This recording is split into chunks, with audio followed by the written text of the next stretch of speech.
Jake Miller wiped the grease off his hands and looked around his tiny repair shop. The place wasn't much to look at. 3 cramped workbenches covered in tools, a flickering overhead light that he kept meaning to fix, and shelves packed with broken equipment waiting for his attention. Station Erebus didn't have fancy repair centers in the maintenance sector. Just small shops like his, run by people who knew how to make broken things work again. It was late in the evening, almost closing time. Most of the station workers had already headed home. Jake was finishing up a busted data pad for Mrs. Chen from level 7 when he heard the door slide open behind him. He turned around, expecting to see one of his regular customers. Instead, a hooded figure stood in the doorway. The person wore a long dark cloak that covered their entire body. Jake couldn't even tell if they were human or one of the alien species that lived on the station. The figure said nothing. They simply walked forward, placed something small on his counter, and left 3 credit chips beside it. Before Jake could say a word, the mysterious visitor turned and disappeared back into the corridor. Jake stared at the door for a moment, then looked down at what they'd left behind. It was a small metallic object no bigger than his palm. At first glance it looked like some kind of toy or decoration. But when he picked it up he felt the weight of it. This was no cheap trinket. He carried it over to his main workbench and turned on his brightest lamp. Under the light, the object revealed itself to be a dragon sculpture. But not like any dragon toy he'd ever seen in the station's gift shops.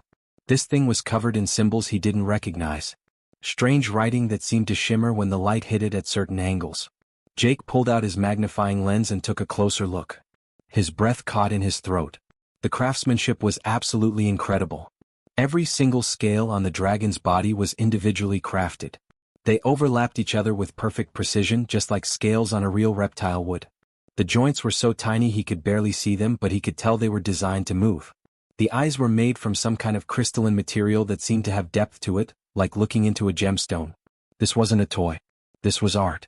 This was engineering at a level that made Jake's hands shake a little bit. He carefully turned the dragon over, examining every angle. That's when he found the damage. Several of the microservos inside were completely burned out. The internal power core had a crack running through it.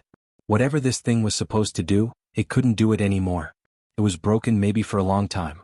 Most mechanics Jake knew would have taken one look at this and handed it back. Too delicate. Too complicated. Too much risk of making it worse. The smart business move would be to refuse the job. But Jake had never been particularly smart about business. He looked at beautiful, broken things and he saw potential. He saw what they could be again. He checked the credit chips the hooded figure had left. It was triple his normal rate for a small repair job. Someone really wanted this fixed. Or maybe they were testing him to see if he could do it. Jake set up his workspace. He pulled out his finest tools, the ones he used for delicate circuit work. He adjusted his magnifying lamp and settled into his chair. Then he began to work. The hours slipped by without him noticing. The station's night cycle came and went. His coffee grew cold in its cup. Jake barely moved from his bench. His focus was entirely on the tiny dragon in front of him. He had to handcraft new servos because nothing in his parts inventory was small enough. He carefully extracted the cracked power core and fabricated a replacement using components from 3 different broken devices. The wiring was unlike anything he'd worked with before. It wasn't standard electrical circuits. It looked almost biological, like neural pathways. He didn't fully understand how it worked, but he understood enough to see the pattern. He rewired it carefully, matching the original design as closely as he could. His fingers cramped. His eyes burned from staring through the magnifier. But he kept going. Something about this piece demanded his best work. It deserved to function again. Finally, near dawn, Jake finished the last connection. He held his breath and applied power to the core. For a moment, nothing happened. Then the dragon's crystalline eyes flickered. A soft amber light glowed from within them. The tiny wings twitched, moved, extended slightly. And then the dragon released a sound. It was musical, like a crystal chime, a single perfect note that hung in the air of his shop. Then it went silent again. Dormant but alive. Jake leaned back in his chair and smiled. His back ached and his eyes felt like sandpaper, but he'd done it. Whatever this dragon was meant to be, it could be that again. He carefully placed it on his completed work shelf, right where customers could see it when they came to pick up their repairs. He had no idea that someone had been watching his every move. Across Station Erebus, in a section most people didn't even know existed, Ambassador Vex sat in a sealed diplomatic suite. The room was designed for his species, with higher ceilings and temperature controls set to match his home world.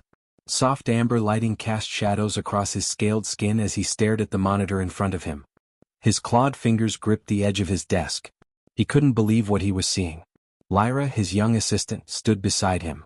Her scales hadn't fully matured yet, still showing traces of the softer colors of youth.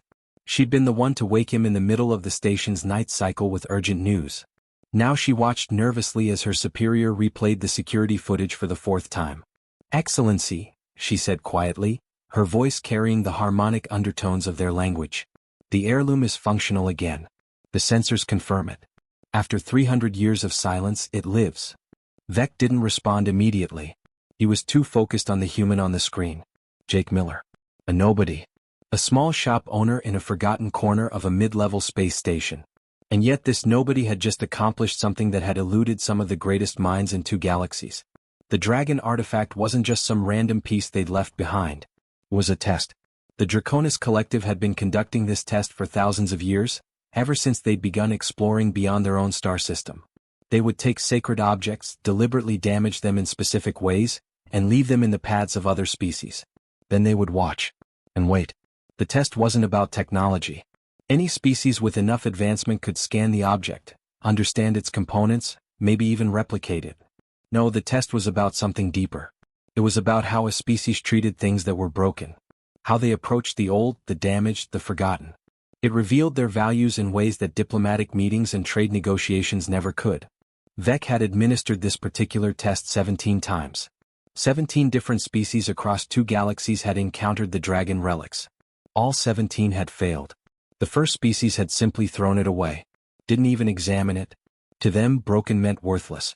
The second species recognized it as technology but tried to scan it with such powerful equipment that they fried the delicate neural circuits inside. They destroyed it further in their rush to understand it. The third species understood what it was. Their scholars had identified it as a Draconis artifact. But they locked it in a museum, broken and non-functional, treating it like a curiosity rather than something that deserved restoration. The failures went on. Some species tried to improve it, adding their own technology and destroying the original design. Some tried to reverse engineer it for profit. Some simply lacked the patience and skill to repair something so delicate. A few came close, but they approached it like a puzzle to solve rather than a life to restore. But this human, this Jake Miller. Vec replayed the footage again. The camera hidden in the hooded courier's cloak had captured everything.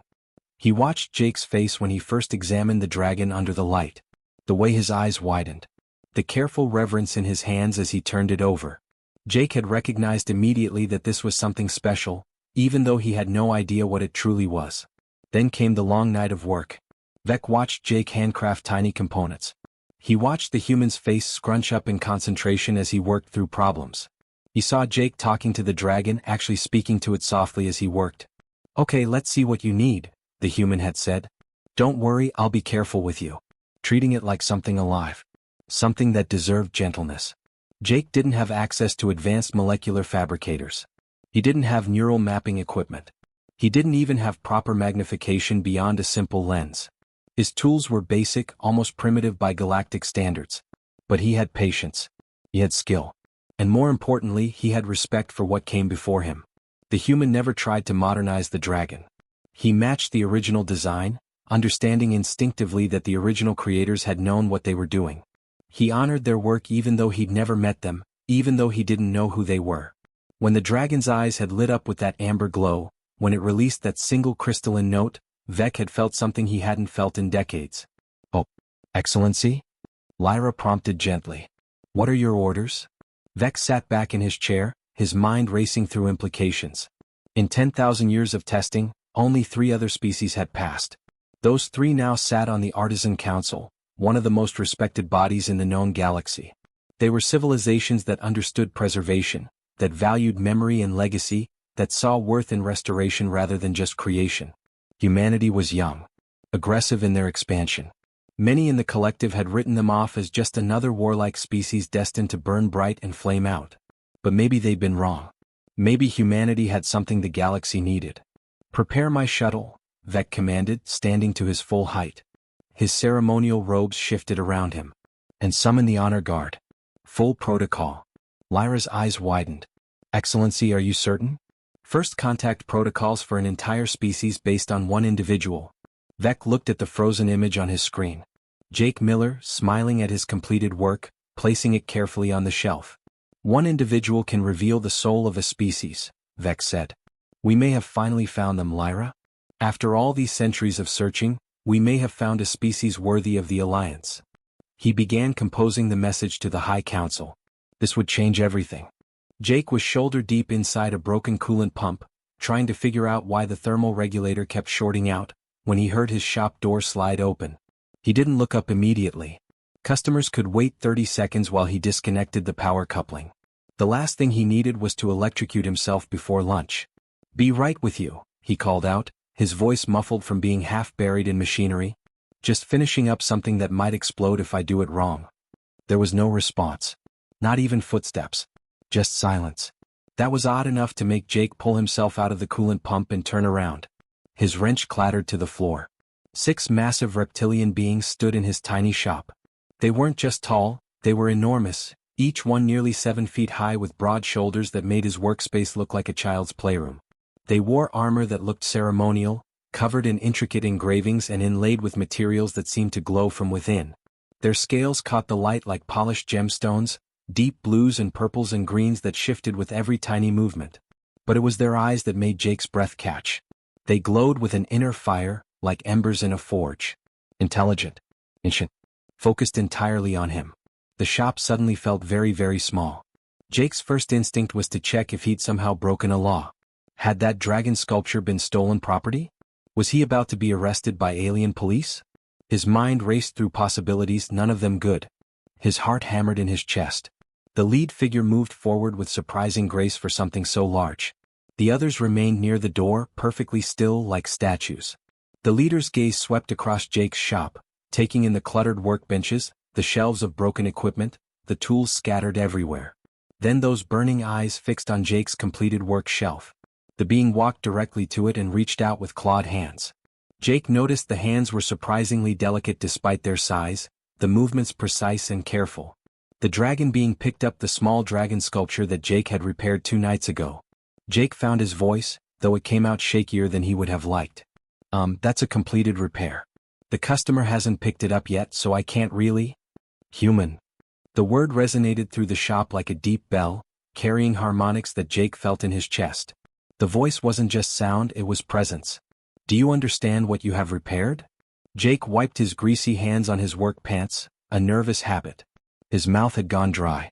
Well, it looked like an heirloom? Maybe a family treasure or something religious. I don't know honestly. But the workmanship was too beautiful to ignore.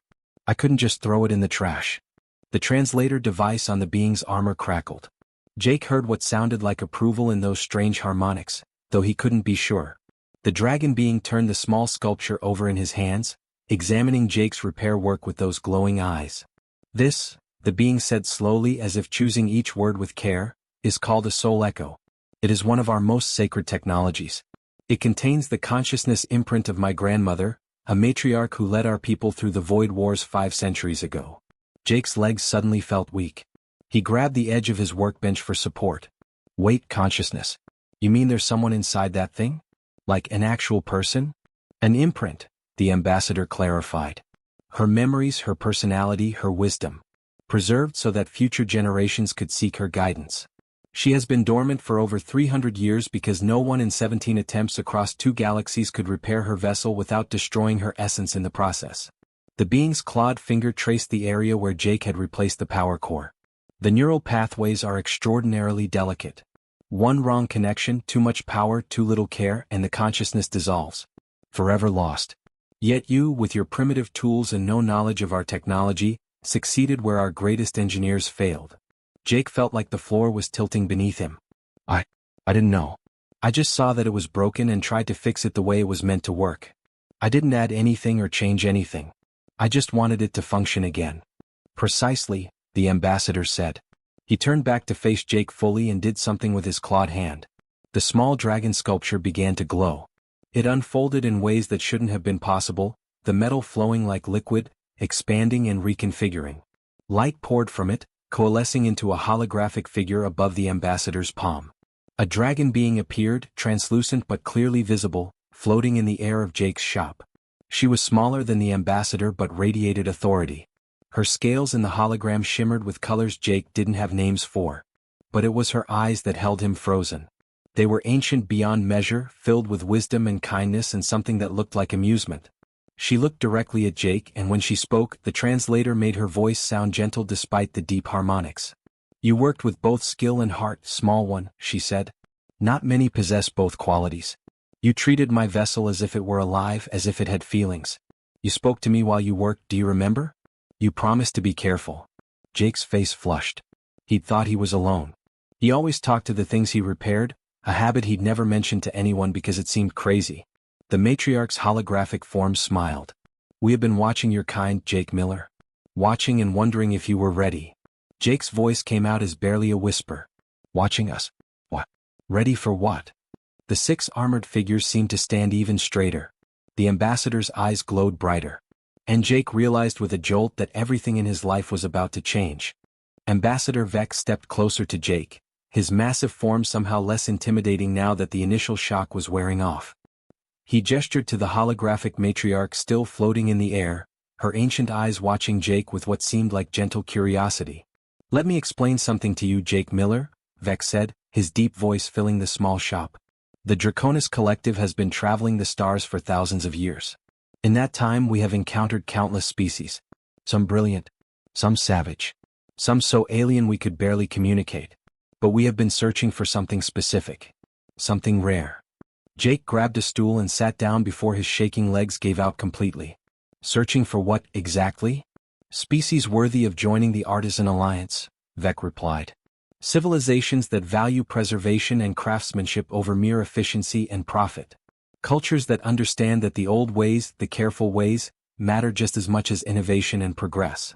The holographic matriarch drifted closer to Jake, her translucent form shimmering in the light. "We are not looking for warriors, young one.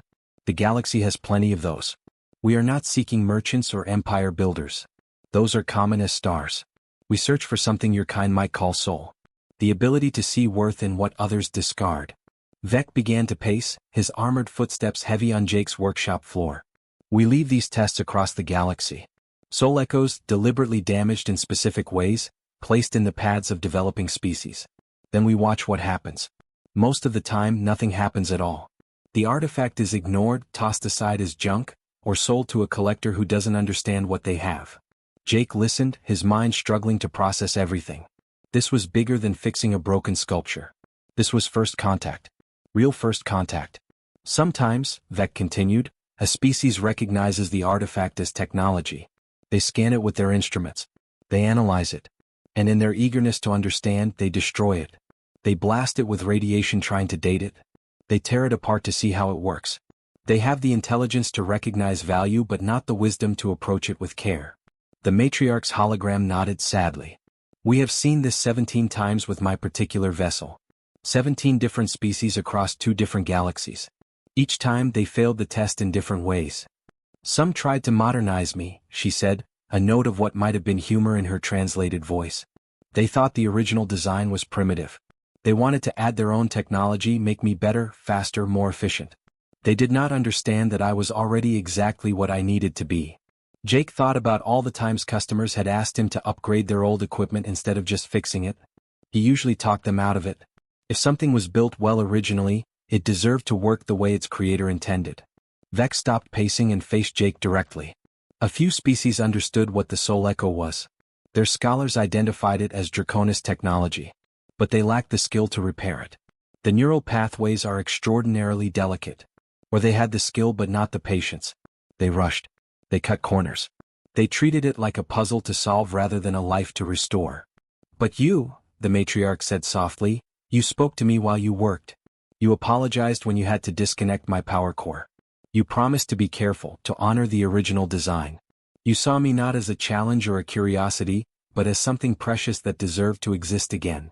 Jake felt his face getting hot. "I talk to everything I fix. Stupid, I know. Just a habit." "It is not stupid," Vex said firmly. "It reveals your character. Your species was largely unknown to us before this. Young, aggressive in your expansion, prone to conflict. Many in the collective dismissed humanity as just another warlike race, destined to burn bright and collapse. But you showed us something different. The ambassador's glowing eyes seemed to soften. You saw worth in what was broken. You gave it dignity. You chose to restore rather than replace. These are the values we have been seeking for millennia. The matriarch's projection smiled, and Jake could swear he felt warmth from it despite knowing it was just light. In 10,000 years of testing, only 4 species have passed. 4 out of hundreds we have encountered. Those 4 now sit on the Artisan Council, the most respected body in our corner of the galaxy. They are civilizations that understand what truly matters. Jake's head was spinning. So this was all a test? Just to see if someone would fix a broken sculpture? Not just someone, Vec corrected. To see how a species approaches the broken and forgotten. It reveals everything about a civilization's soul. How you treat things that cannot benefit you, that cannot fight back, that cannot demand respect. That is who you truly are. The ambassador extended his clawed hand toward Jake. The gesture looked formal, important. We offer you a choice, human. You can return to your simple life. We will pay you well for the repair and leave. No one will ever know this happened. You can continue running your shop, fixing coolant pumps and data pads, living quietly. He paused, his eyes locked on Jake's. Or you can come with us to Draxa Prime as humanity's first representative to the Artisan Alliance. Learn techniques that are thousands of years old. Teach us what humans know. Build a bridge between our peoples. Open a door for your entire species. The weight of that choice pressed down on Jake's shoulders like a physical thing. His entire species. Not just him. Everything he did from this moment would reflect on all of humanity. He looked around his cramped little shop. 3 workbenches. Flickering lights. Shelves packed with broken things waiting for his attention. This had been his whole world for years.